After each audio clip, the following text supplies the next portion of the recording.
Welcome to the Jill on Money podcast. It is Friday, June 25th, about to enter the last weekend of June. I can't even believe I'm saying that. It's just shocking.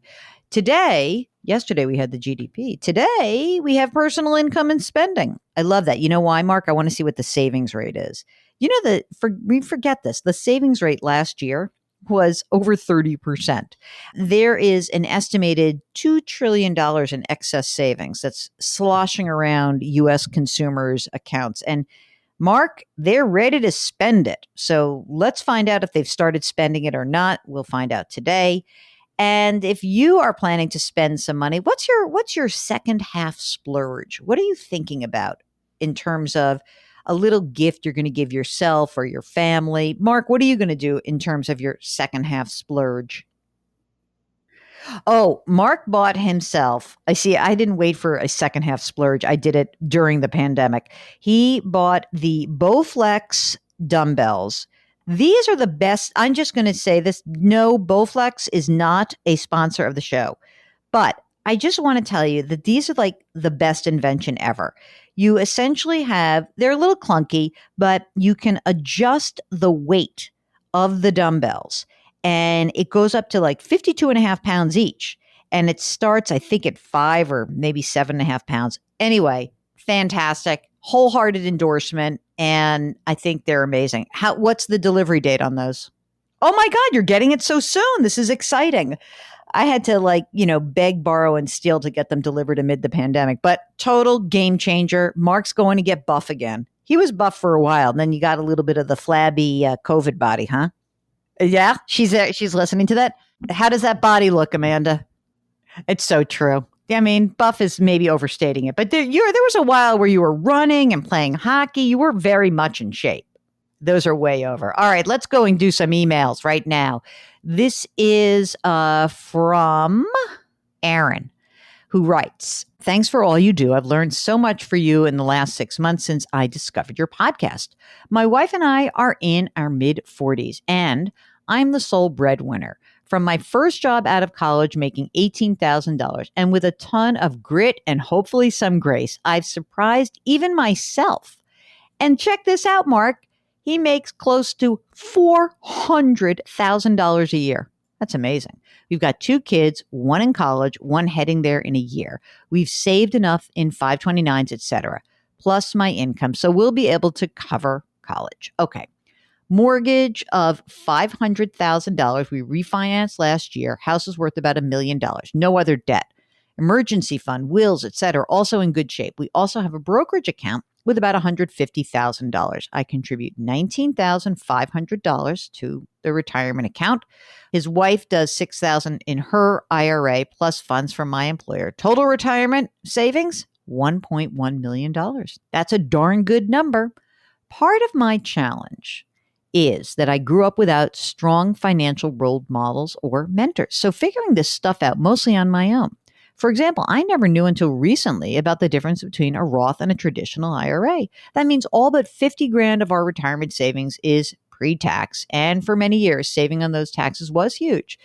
I'm nervous about the big tax bill coming when I do retire, not to mention the required minimum distributions. I've thought about moving some into a backdoor Roth and paying the taxes now, or at least paying the taxes on new retirement contributions through the Roth option with my employer. But I'm still in a very high tax bracket, so it doesn't seem smart even if I do qualify. Should I just keep things pre-tax or bite the bullet and pay the tax now? Your advice and wisdom are welcome. Okay, Aaron, let's talk about this for a second. You are in a high tax bracket. There's no doubt about that. So married filing jointly, $400,000, 32% tax bracket. I don't know. Mark, I'm thinking start doing Roth. What do you think? I know. Mark says bite hard on the bullet. Here's why. You are in 32%. It is a high tax bracket. But, if you and I don't think you even have to convert anything. I don't know if you have to burn up your money. But how about for right now, you're in your mid-40s. You're making a bunch of money. You'll be able to start cranking. You'll get a bunch of money that's already been taxed. And that way you're hedging your bets so that some of the money has already been taxed and some of the money has not been taxed. And so I would just start fresh with the new contributions being in the Roth 401k. That's what I think. Bite the bullet, but don't convert. I don't think you do need to convert. I really don't, because you don't have tons of money in non-retirement assets. You got probably 20 years before and you'll get a lot of money in there. So go forth. Okay. All right. Wow, this is long. SJ, here we go. SJ says, I have a question. I currently have a company car. My company announced they're moving to a fixed or adjusted rate program. I will get a $7,500 buyout and then $487.15 for business miles. All this will be taxed. If I drive more than 5,000 business miles, no taxes on the mileage. Okay. Also, the car can be no older than 5 years old.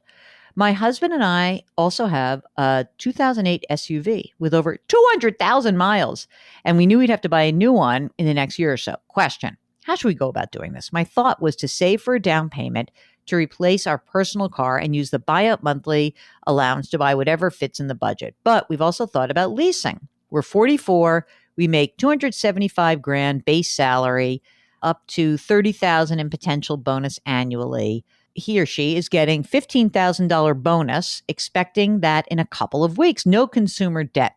$680,000 in retirement savings, 350 grand in equity between primary home and 2 rentals, 60 grand in 529, and a pension with a former job. What I would do is, I don't know how much you drive in terms of the company car. To lease it, you have to make sure you don't get hosed on driving too many miles. So that's number one. I think the first thing I would do is just buy the car you want for your family. You obviously just buy a brand new car. Don't worry about it. Buy that car and own it, because you have a car with 200,000 miles. You obviously drive your cars to death. So do that, and then figure out the company car and don't go crazy and whatever. I don't really think you need to worry too much. You have 50 grand in cash reserves. Buy the car for yourself. And if it's easier to have a lease for the company car just because tracking wise it makes more sense, fine, but don't worry about it. Okay, this is from, let's change her name. Wanda. I always want to use that name. Wanda's subject is maybe the most frequently asked question: can I retire? Wanda writes, I'm 72. I'd like to retire now. I'm afraid I won't have enough money.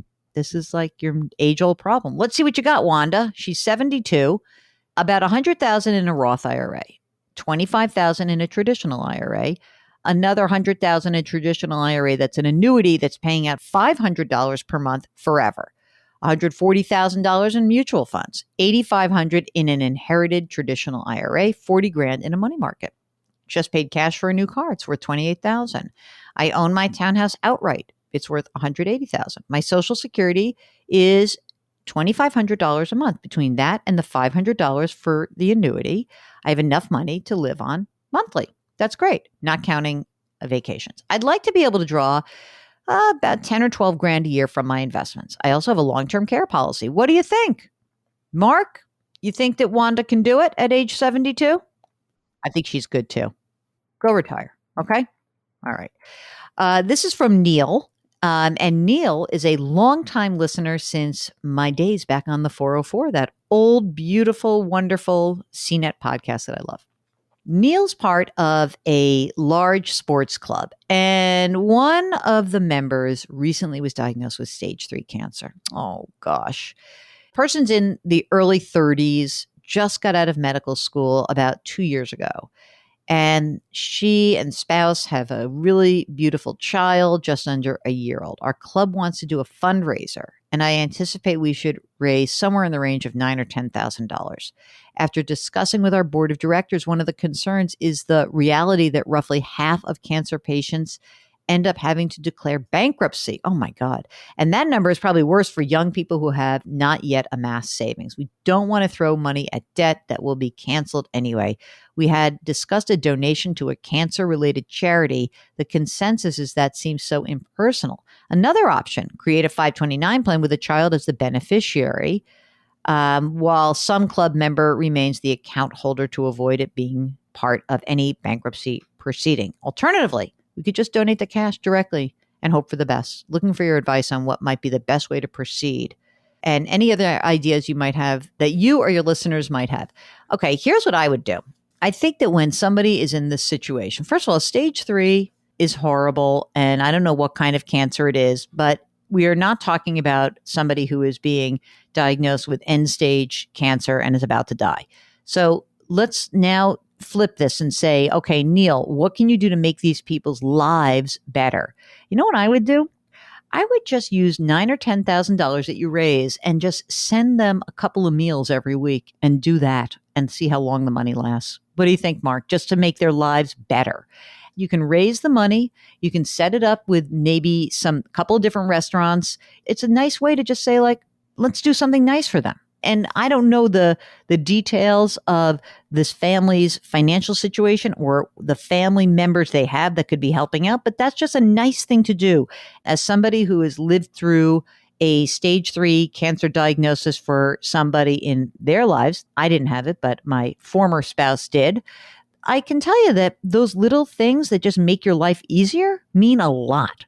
Unless there's a burning need to help them with some specific treatment, maybe it's a ride share, maybe it's like you throw a bunch of money and say, like, we're going to pay for Ubers back and forth for treatments or what have you. I think that might make their lives better. Janae writes, subject, fine. I just thought it would be a great little inside joke when someone asks you, how are you? And you reply with a smile and a wink, fine. Fine now has a whole new meaning. That's right, baby. Financial independence, new endeavor. I like that. Really like that.